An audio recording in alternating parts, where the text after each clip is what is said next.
Humans, I am your herald of the god.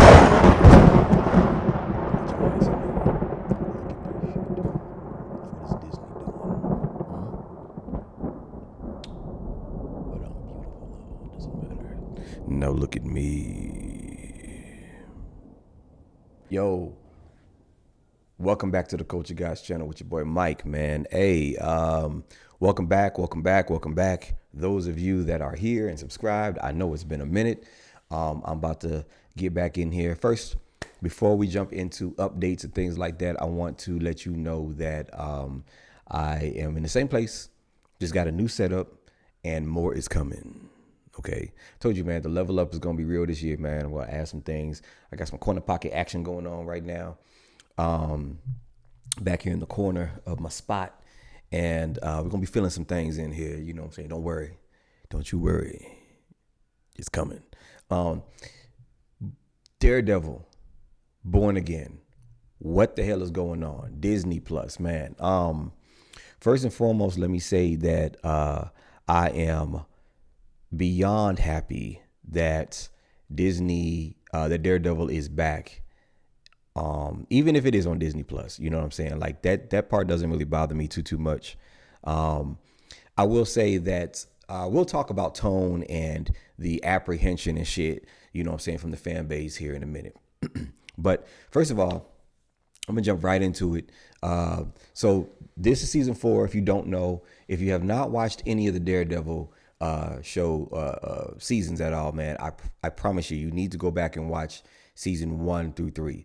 It's one of the best, if not the best, Marvel show, period. You know, there's a lot of them out there, you know what I'm saying? There's The Punisher, and there's, you know what I'm saying, Echo, and a bunch of other little things here and there, man. But I think this was the best one. Now, I will say that Falcon and Winter Soldier almost had me. You know what I'm saying? It almost had me for the first, I say maybe 2 or 3 episodes. And I did love WandaVision too. So let me not say that. I would say when it comes to like the grounded MCU shows, Daredevil's the best one, hands down. But this season starts off with Foggy, his best friend, dying. He gets killed by Bullseye, who I'm going to get to in a minute too. Absolutely love Bullseye. He gets killed by Bullseye, and then, you know, of course, Matt Murdock has, you know, the beginning of this season and the ending of last season kind of connect in a way that, you know, Matt is having this existential crisis, basically. And what that means is he's having a tug of war inside of him, trying to figure out whether he wants to continue wearing the mask. You know, how much trouble is it causing him? How much turmoil is causing him in his life and in his world? You know, all the lying he has to do. People constantly wondering. You know, it's the whole Superman thing all the time. Like, damn, Clark, where was you at? You know what I'm saying? There's a whole fucking, you know, a tank rolled down the street and a monster popped out the tank. And then, you know, where was you at, bro? Like, you know what I'm saying? And then you got to explain that shit. Now you got to lie to everybody. And then, you know, shit falls through. So, but then there's that, and he's getting his ass whooped all the time, but he also kind of loves it. You know what I'm saying? So he's having that battle inside of him, that inner turmoil. And at the same time, there's 2 things that's happening here. Number one, he damn near kills Bullseye. He catches up to him right after he throws Foggy off. He kills Foggy, and he throws this nigga off the roof. You know what I'm saying? Throws a Bullseye off the roof, almost kills him. And you know, Daredevil has a no killing rule. So that fucks with him too, that he did that. Because just like when he beat the shit out of Fisk at the end of season 3, you know what I'm saying? And, you know, he screamed, you know, that primal scream he let out because he wanted to kill him so bad. But he knows that, you know, that's the line that you don't cross. It's the whole Batman rule. Him and Batman have that in common. You know, they'll beat the sleeves off your ass, boy. They'll beat the brakes off your ass. But they're not going to kill you, though. You know what I'm saying? They're going to let you live and think about your consequences or some shit. I don't know.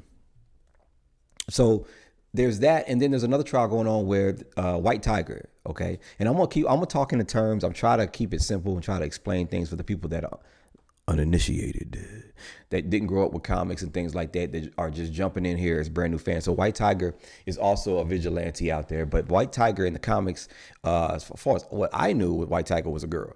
But this was the white tiger that's the father of what would be or will be the female white tiger. And he gets caught up in some shit and some crooked cop type shit where he gets framed for a murder of a cop. And y'all know how it goes with the boys in blue. You know, it's the badge gang, it's the blue gang. So they all stand, you know, shoulder to shoulder whenever one of their own gets killed, no matter who did it, no matter what the situation was. So of course, you know, they go and pay him a visit, and they want to kill the witnesses, and they want to do everything they can to try to keep this under wraps. And so Matt inserts himself into that trial. So he's got, you know, the whole Foggy thing, his best friend dying, almost killing Bullseye, and he's jumped into this crooked cop situation with White Tiger. White Tiger ended up getting smoked. Man, I didn't see that shit coming, bro. Like, it's like he almost got off. He was cool, put his mask on, said, I'm gonna get out here and do my thing, you know what I'm saying? Put that shit behind me, and then somebody just blasted him, you know what I'm saying? It was crazy. Again, getting to the tone of the Disney Plus thing here in a minute. Kingpin. So Kingpin makes it's crazy. There's a lot of that I love about this season that a lot of people I think are missing, and I have refused to watch any review of any reactor, any YouTuber. You know what I'm saying? Sometimes I might go and see what my other favorite YouTubers are saying after I've watched it, you know what I'm saying, and just see if like maybe I'm missing something, maybe something I haven't seen. What I've learned is, especially when it comes to Disney, the a lot of you reactors out there, a lot of the YouTubers or whatever, they've learned what gets the clicks and the views, and a lot of times the clicks and the views come from the negativity, and they feed into that, and they've made it a formula so much so that it's hard to watch their channels anymore. I'm giving it to you raw and real, y'all. I'm just telling y'all how a real nigga feel about some shit. You know what I'm saying? Like, if I liked it, I liked it. If I didn't, I just didn't. You know, I'm not jumping on a wave. I don't give a fuck about no bandwagon, no algorithm, none of that shit. I make my own algorithms. You hear me?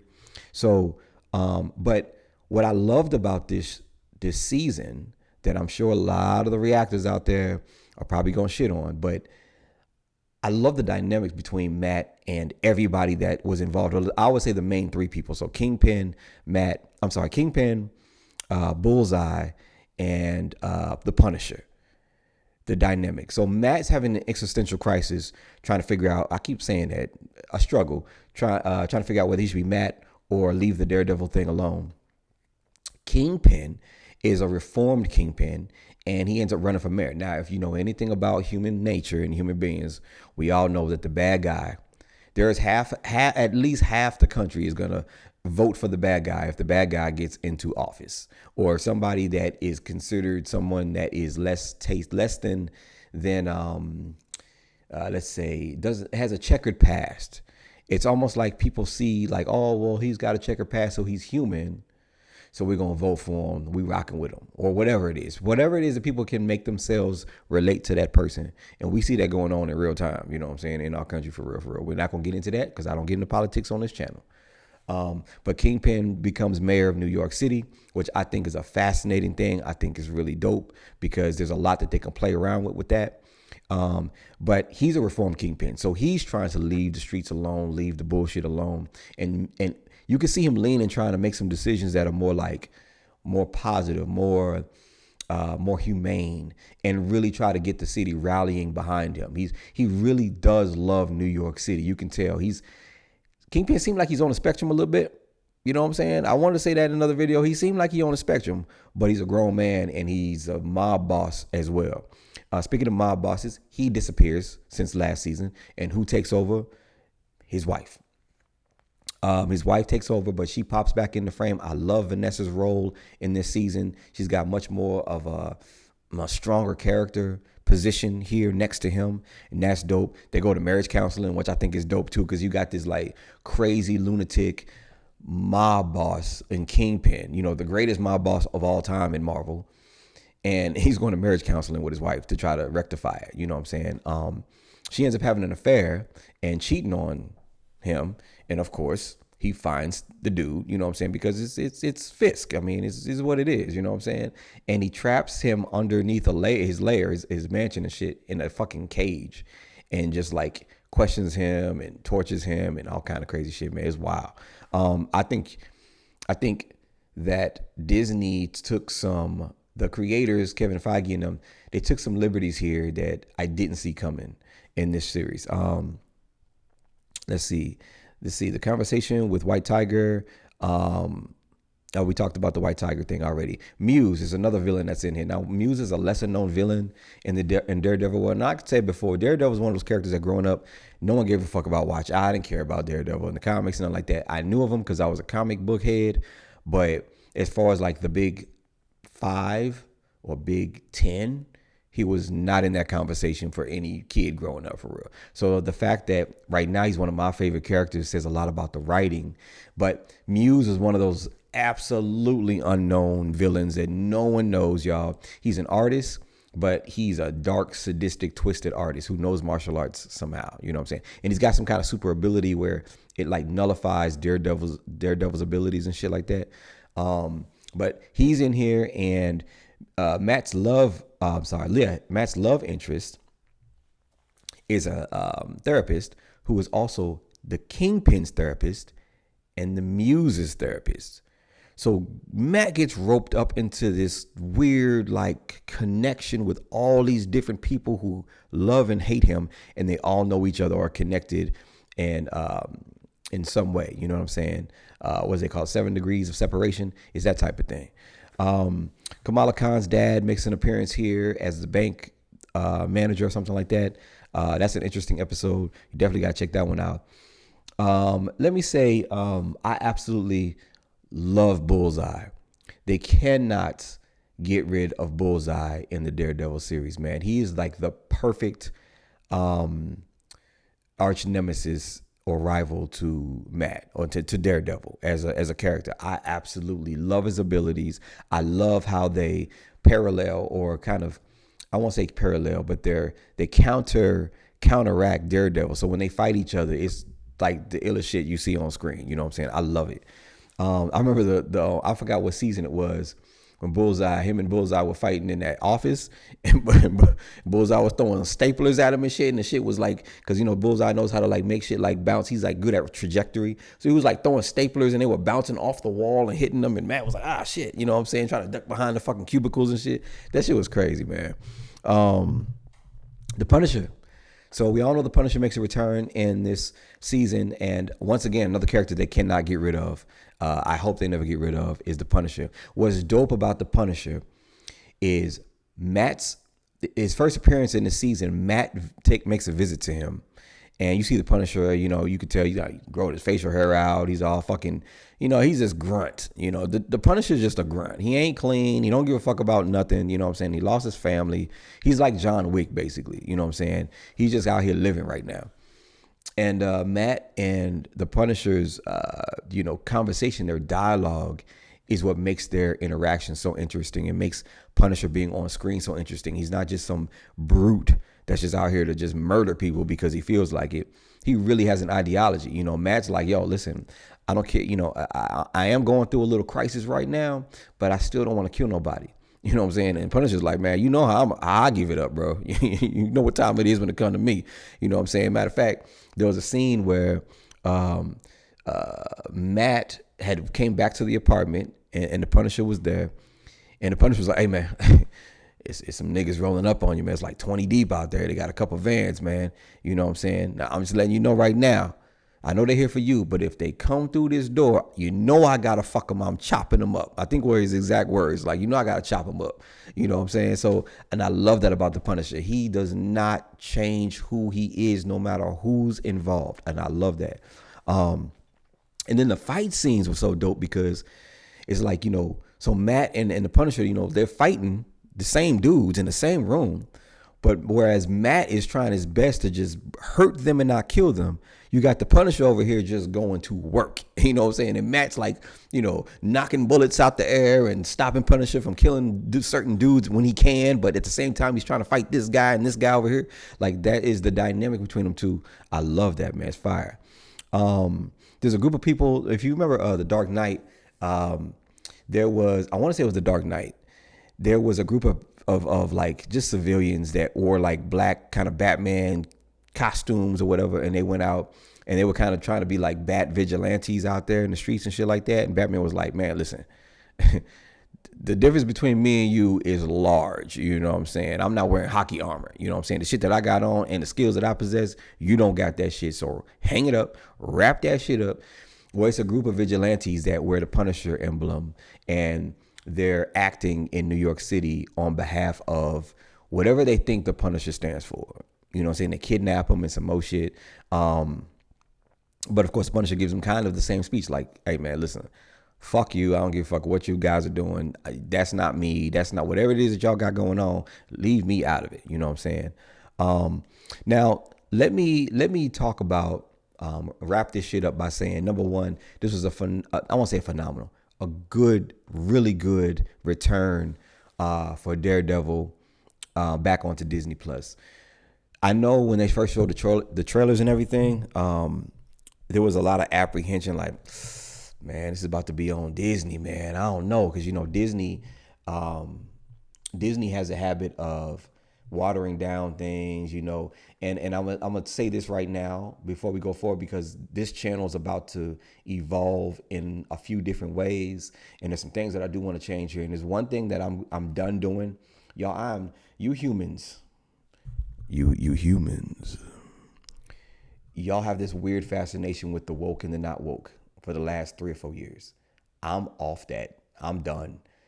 I do not want to get into what is woke, what's controversial when it's not woke. If an actor comes out before a movie comes out again and says some bullshit that is deemed to be woke or whatever it is, y'all, I don't give a fuck about any of that shit. What I care about is what's on the screen. Okay?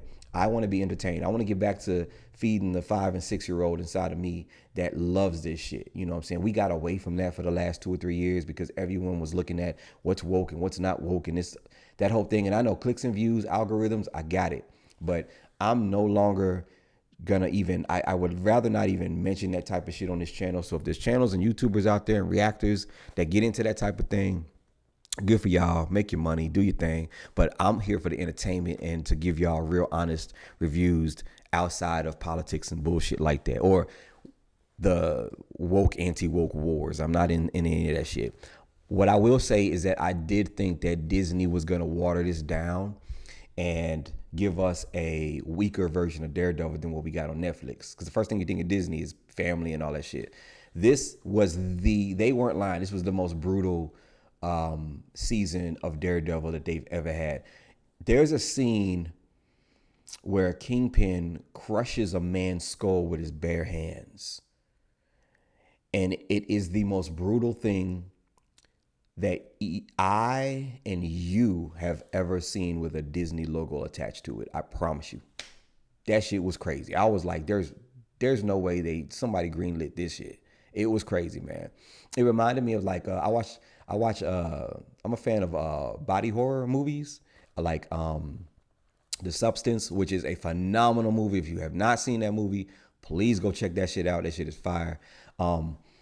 But it gave me those kind of vibes when I saw it because they showed it up close, like the details, and oh man, it was crazy. It was crazy. But there's a lot of brutality in this show. The tone. I heard that Kevin Feige, the first couple of episodes, like the first 3 or 4 episodes, he wasn't happy with them. So after those episodes, he fired that crew that he was working with. It was a new crew. Maybe it's from Disney or whatever. I don't know. And then he brought in his own crew and finished out the rest of the season. I can't tell. You probably can't tell when you watch it. So that's just kind of like a little fun fact. But on the last episode, Daredevil mentions he needs to put together, he realizes he can't do it all by himself, And I think that's part of the crisis is him not figuring out, or not him trying to save New York and Kingpin trying to save New York. And they're both doing it in different ways, counterintuitive to each other. And they both hate each other at the same fucking time.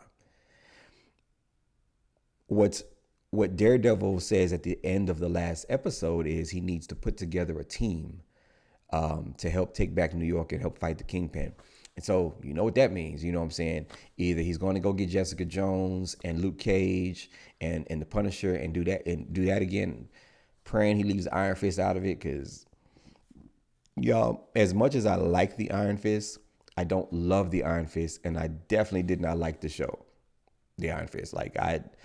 It's like every show that after Daredevil that was released in that MCU in that Daredevil universe was worse than the last one almost. It reminded me of the CW what they did with Arrow. Arrow worked because it was so grounded and so good and so just it just had the thing that you hadn't seen in a while from DC. And Marvel was giving us that with with Daredevil on Netflix. It was we're coming off of the Avengers and Incredible Hulk and Iron Man and Captain America and all these movies that require big CG budgets and explosions and in your face colors and sounds and all that. And here we go to New York City with a dude dressed as a fucking devil with little mini horns on him, beating the brakes off of niggas. You know what I'm saying?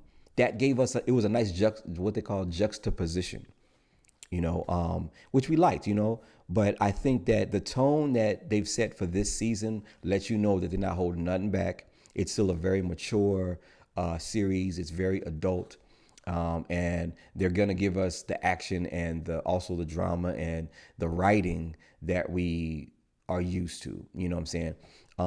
Were there a few flaws here and there? I'm sure there were, but none that got in the way of the storytelling, none that got in the way of the dynamic between Matt and all the characters that were playing a part in whether he should stay Matt Murdock and hang up the mask or he should come back and put the mask back on. And that's what I loved about it.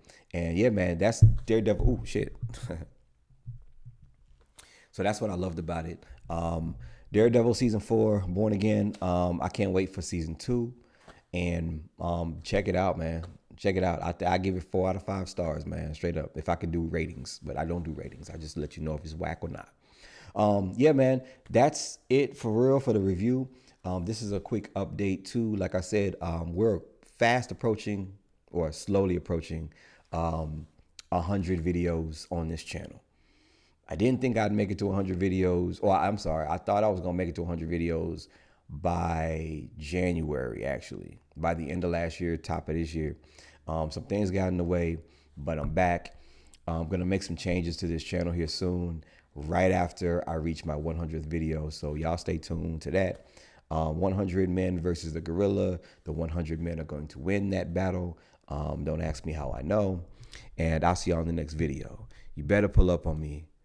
You already know what it is. Don't do it for me. Do it for the God.